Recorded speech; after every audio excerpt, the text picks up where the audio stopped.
Here are the things that were stolen from Africa from their colonial masters without the permission of our forefathers. Now, number 23, they pay me pass. See for yourself. If you know your history well, you would know that all of the colonial powers that once ruled Africa, particularly the British, really plundered the continent. They took away precious items of unparalleled cultural value and stashed them away in various museums worldwide.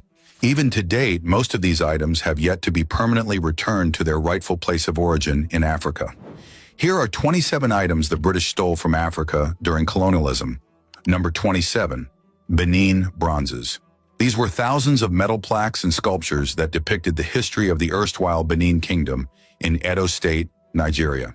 Their historical significance did not stop the British from looting almost all of them during the British expedition of 1897 and sending them to museums worldwide. Number 26. Rosetta Stone.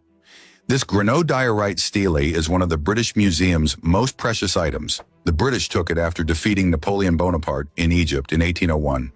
Number 25. Magdala treasures. These sacred treasures include jewelry, royal garments, and manuscripts that the British looted on an expedition to Abyssinia, now Ethiopia, in 1868. Number 24. Zimbabwe bird.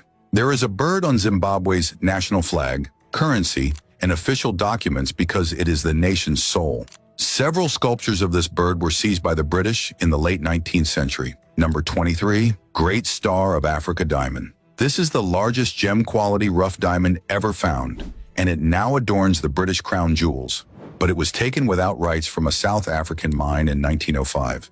Number 22. Tomb of Tutankhamun. The burial place of Tutankhamun, a pharaoh of ancient Egypt, was desecrated in 1922 by British archaeologist Howard Carter. Most of the precious artifacts Tutankhamun was buried with were exported out of Egypt illegally.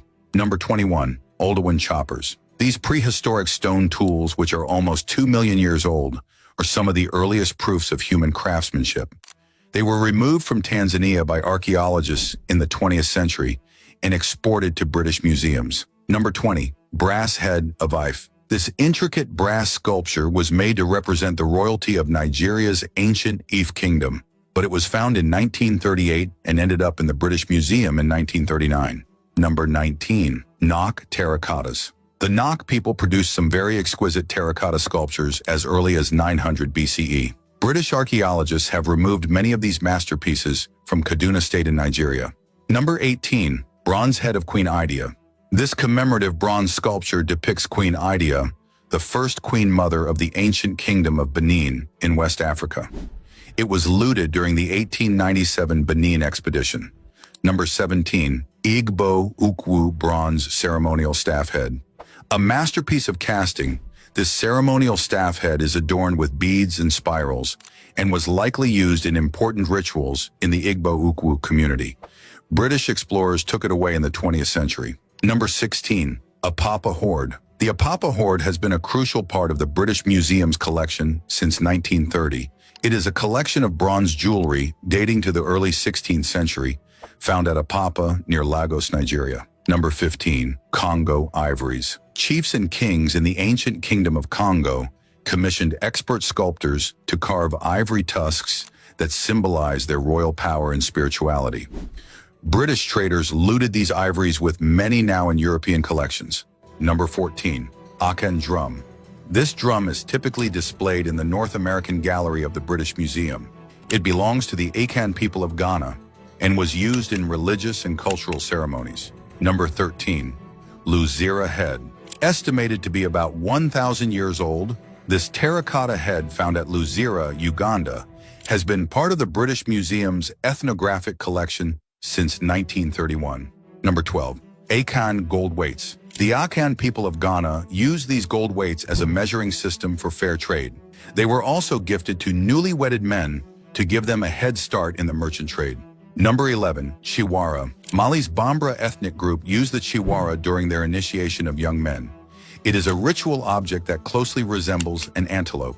Number 10. Benin ivory mask. This traditional African mask was also looted from the palace of the Oba of Benin during the 1897 Benin expedition. Number 9. Ndop of King Misha. Ndops were figurative sculptures representing different kings of the Kuba Kingdom in Central Africa. The Ndiop of King Mish is currently at the Brooklyn Museum in New York City. Number 8. Sekemka statue. This limestone statue of Sekemka, the ancient Egyptian scribe, dates back to 2400 BCE. It found its way to Northampton Museum, which then controversially sold it for £15.76 million in 2014. Number 7. Cartouche of King Amenhotep I.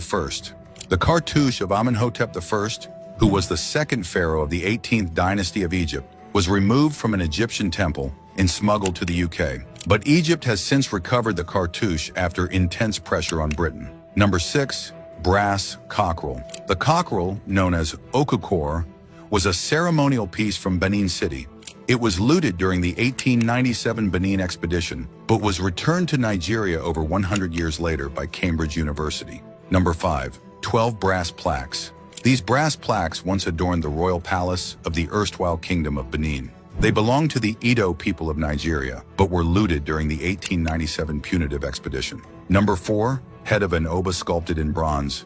This head is believed to depict the Oba of Benin, and so it represents his political and spiritual authority. It was also looted during the 1897 British invasion of Benin. Number 3. Giant tusks of Benin. These large elephant tusks were carved with intricate motifs of Benin royal history. They held cultural and religious significance in the Benin Kingdom and were used in rituals dedicated to deities and ancestral spirits. Number 2. Ngaji god. Kenya's Pokomo people once worshipped a god represented by a drum called the Ngaji. This drum, which is believed to be the soul of the Pokomo people, has sat in a British museum storage room for 116 years and counting. Number 1. Asante gold. In 1874, British troops sacked the palace of Kumasi in Ghana, looted several important royal regalia, and sent them to the British Museum. In April 2024, some of these precious items were loaned back to the Asante people for 3 years, sparking widespread outrage about the ethics of loaning stolen items back to their rightful owners instead of returning them permanently. Do you think African nations should take legal action to reclaim their stolen artifacts?